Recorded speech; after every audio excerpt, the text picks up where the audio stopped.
ఓం సోమేశ్వరం అప్ప. Welcome to నాకు ఎప్పుడో తెలుసు ఛానల్. ఈరోజైతే చాలా హ్యాపీగా ఉంది ఫ్రెండ్స్. మన 41 రోజుల అయ్యప్ప దీక్ష 28వ రోజుకి చేరిపోయింది.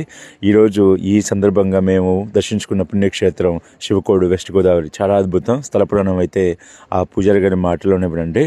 ఈ స్థలం యొక్క స్థల పురాణం నిజంగా ఒక గొప్ప మహత్యం అనమాట. చాలా అద్భుతంగా ఉంది, నాకు ఒళ్ళు పలకరించింది. మీకు కూడా షేర్ చేస్తున్నాను. స్వామీశ్వరం అయ్యప్ప.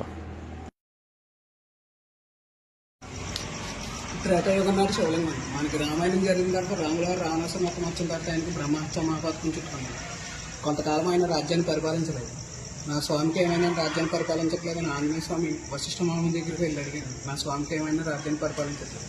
ఆయన దివ్య దృష్టితో చూసి మనకి నేత్రవ్యాధి వచ్చిందనమాట. ఆయన రావణ సంహారం జరిగింది, అందుకే రాజ్యాన్ని పరిపాలించలేదు.